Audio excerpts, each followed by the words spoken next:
You could say I live in the middle of nowhere. I prefer to call it the middle of the wilderness, though.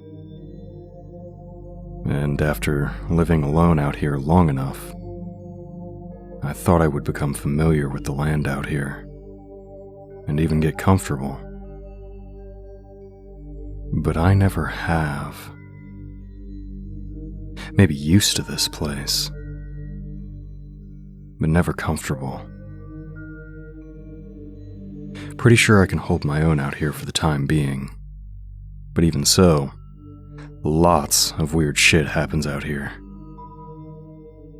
Glad to finally have a way to tell strangers who probably won't judge or call me crazy, though. Now back to the topic at hand. Weird stuff. I'll start with the first odd experience I had here. When I first purchased this land, I was really excited. There was already a house on the property that was the perfect size for me. Not only that, but it seemed pretty new. Like the former owners didn't stay around very long. Yeah, red flags. But how was I supposed to know how messed up this place was? Anyway, I move in without any issues, and within a week, I'm out on some of the trails that were already here, looking for deer tracks and other game trails. I'm actually having a pretty relaxing time, until I swear I hear a baby say "mama" in the most stereotypical voice I've ever heard off in the distance. Now, like I said, I'm here in the middle of nowhere, so there shouldn't be anyone for miles. I just shook it off as me hearing things. 20 minutes later, I hear the same voice say "mama" again. Only this time it's 40 yards away, on the other side of some trees and brush. It didn't even sound like a real baby. It just sounded like some disturbed dude. Of course, at this point, he's definitely on my property as well. I start making my way through the undergrowth, and when I'm sure I'm about to hit where he was, the brush clears out, and I finally get a glimpse of the man.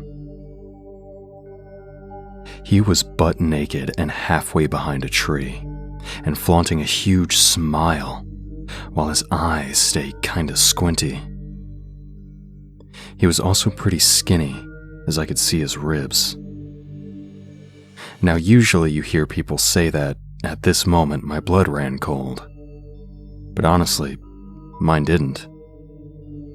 I was looking at some butt-naked crackhead trespassing on my property. He decided to let out another "mama" during silence when I was trying to figure out my next move, so I promptly responded with a hearty, "What the actual fuck are you doing?" And that's when he decided my next move for me. He started running at me, and I might have run away, if he hadn't been so scrawny. So when he reached me with that big smile, and looked like he was about to grab me, I punched him in the throat. It was a good punch. I was proud of it, honestly. It would have kept any normal man on the ground for at least a minute. And that's when I got my first hint that this wasn't a normal man. While I was standing there, proud of my Mike Tyson-level haymaker, the guy immediately got back to his feet, and before I had time to hit him again, he dive-tackled me to the ground. And it hurt pretty bad. He somehow pinned my shoulders to the ground, and no matter how hard I kicked and punched him, he wouldn't let up. So I was forced to use Plan B. I pulled out my trusty Bear Grylls survival knife and stabbed him in the gut twice. That finally got his attention, and he hopped back to his feet, slinging blood all over me in the process. I got back to my feet, knife in hand, and waited for him to do something else. All he did, though, was stick a finger in his wound, then lick the blood off. Then he cartwheeled into the woods, crying like an actual newborn baby this time. Now by this point, I was pretty on edge. And right as he got far enough away that I could no longer hear him, I turned and walked home. I know I should have run, but running through the woods is so tiring, and I just didn't feel like it. When I got home, all was normal again. For a while. Another story that comes to mind when I think about odd things happening around the area is the event that led me to no longer camp in my woods. By the time that the events in this story took place, I had already experienced quite a few things on this property. And this was easily the third freakiest thing to happen up to that point, right behind the naked stab victim that cried like a newborn baby and cartwheeled into the woods. This time, I had decided that I wanted to go camping. Despite all the stuff that had happened, I had never been seriously injured in those woods. So why not go to sleep in them? Bad choice, I know. Anyways, the first few hours when I got into the woods went fine. I set up camp, built a fire, burned myself trying to cook a hot dog, piss on the fire that burnt me. Then I started to realize, camping is pretty boring when you're all alone. So, I decided to get some sleep. Next thing I know, I wake up to the sound of a young girl's voice down the creek. Sounds like she's college type age. She sang, "Help. I need some help down here. I'm lost. Dad? Help." And I can hear her down in the creek from my tent. Now, this isn't the first time I've been lured into the woods by a voice pleading for help. But this voice was a lot more convincing than the others. Nonetheless, I still brought my newly purchased .45 caliber handgun that I had bought for dealing with the things on this land. I made my way into the creek, flashlight in hand, and headed down to the voice. Soon, I found the source. Now, I didn't put the flashlight beam on her right away, because I didn't want to blind her. But I could clearly see the outlines of a small girl sitting in the bank of the creek. I got about 15 feet away and she stopped me, stating that you really don't need that flashlight with the moon out like this.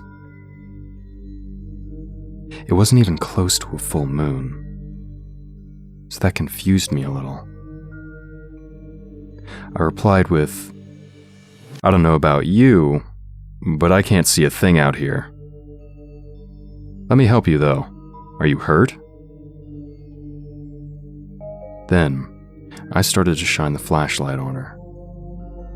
But she screamed, "Stop," before I got to her face. This time, her voice wasn't as convincing. I could tell she wasn't human. Now, what you guys need to realize is that I'm not a badass, and I'm not trying to sound cool or tough. But ever since something happened 3 years ago, the same event that caused me to move out here, I don't respond to situations the same anymore. Maybe I'm not scared of death anymore. Maybe I'm mentally unstable. Maybe I'm just weird. But when I established that this thing wasn't human, I started to smile. It fooled me. Got me out here in the woods, in its domain, and was probably going to make an attempt on my life. But I might as well piss it off a little. So I flicked my flashlight up and revealed its face. It actually was a girl. Sort of. She was super pale and had abnormally large eyes that were completely black. When the light hit her face, her head snapped forward and made eye contact with me, and her jaw dropped open 3 times larger than any human could. And then she screamed.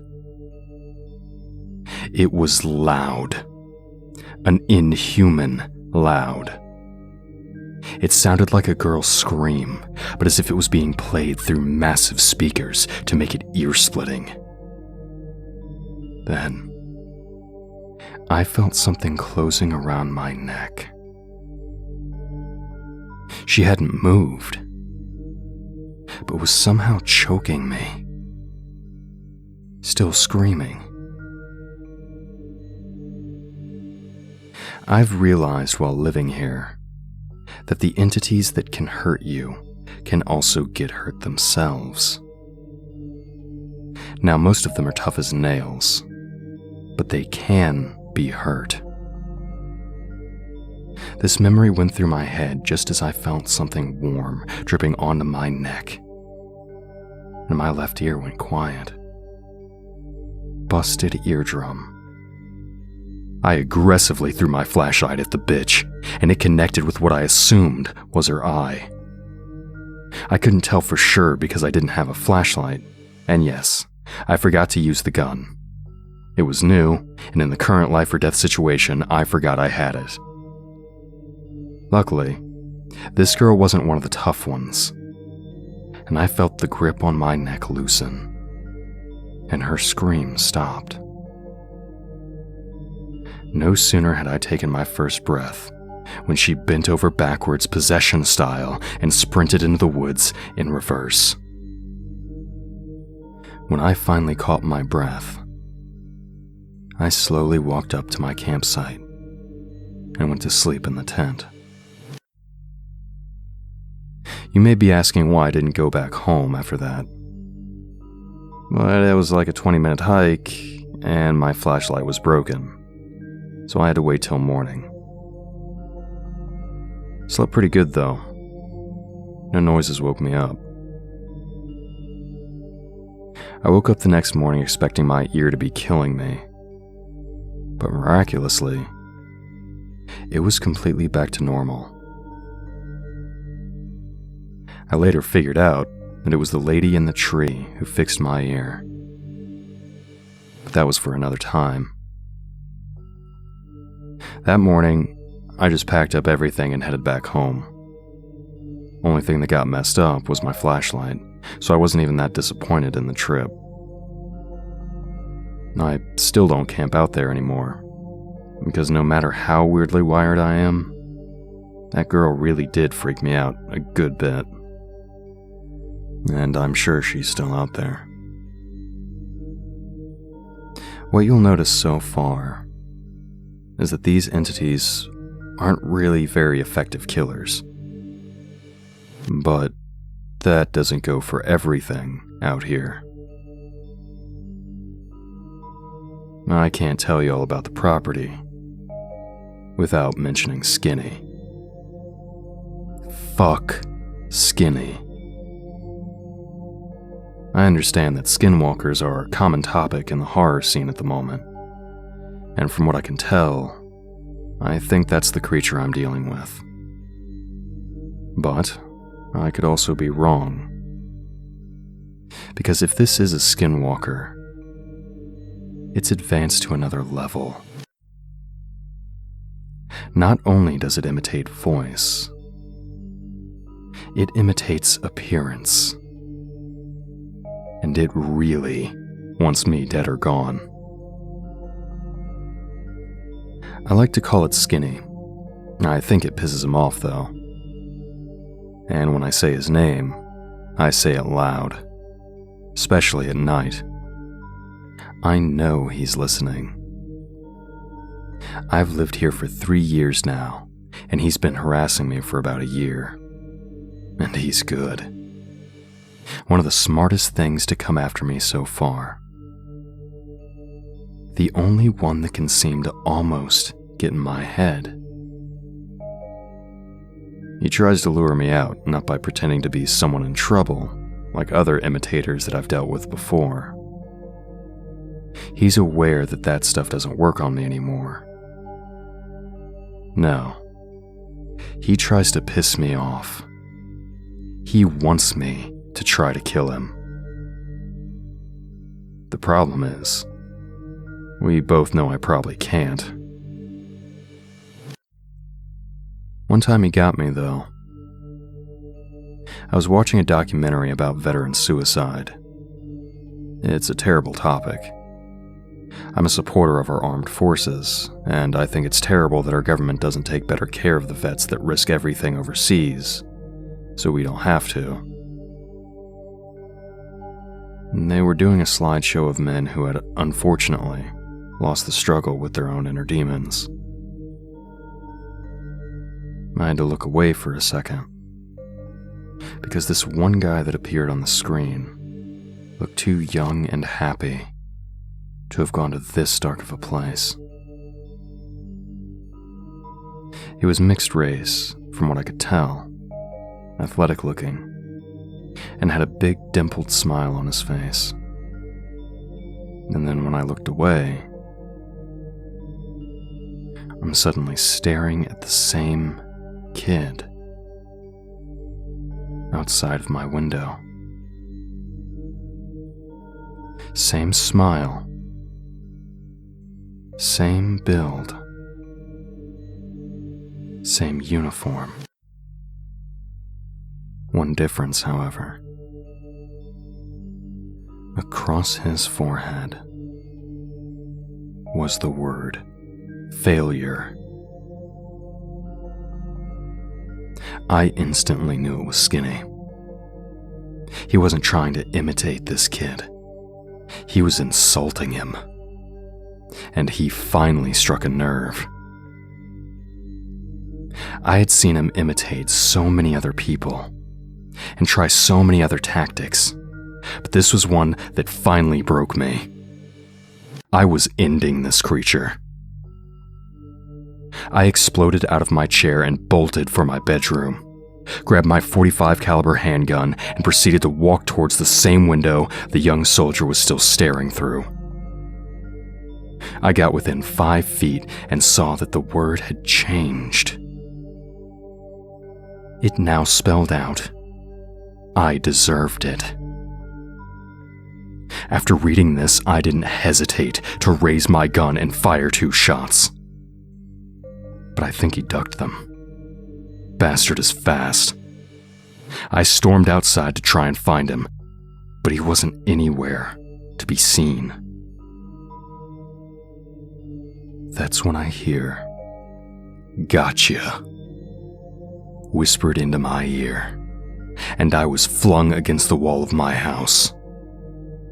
The gun flew out of my hand in the process, broke 2 ribs, and dislocated my right shoulder.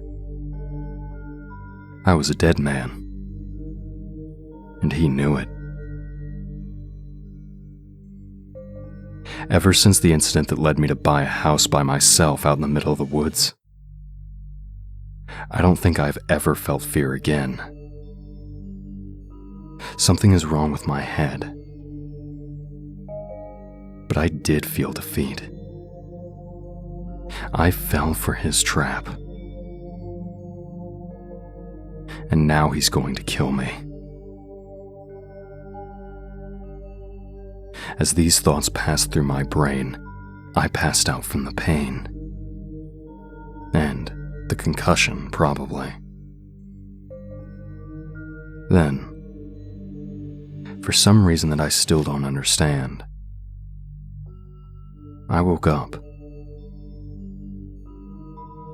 It was bright outside, and I was covered in blood, and in more pain than I had ever been in my entire life.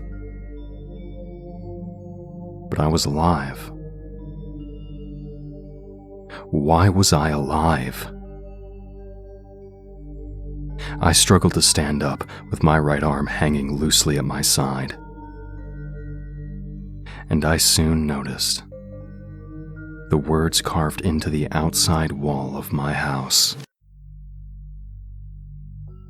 Next time. Fuck Skinny. Ever since I got back from the hospital, I told the doctors I fell off a roof. I've been trying to find ways to deal with or kill a skinwalker. If there is a way, or if he even is a skinwalker. He beat me. And I'm pretty lighthearted with most of my experiences, no matter how intense they are. But I just can't with this one. Because if I lose to Skinny again, I guess I will be signing off for good. Be careful out there. And don't be fooled like me. There isn't always a next time. But hey, not dead yet. So maybe there will be a next time. I plan on writing down more of my experiences in the future. So keep your eyes peeled for those. Until next time, Cole signing off.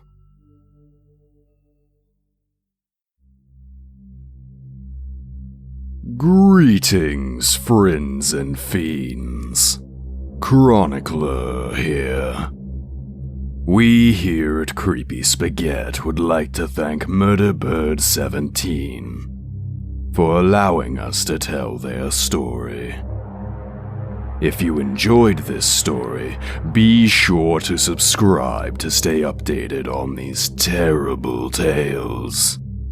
And be sure to check out the author in the links below. If you're interested in having your story narrated, be sure to reach out to our humble overseer, as he continues his journey to pull the darkest stories from the infinite depths of the internet. Until next time, fiends.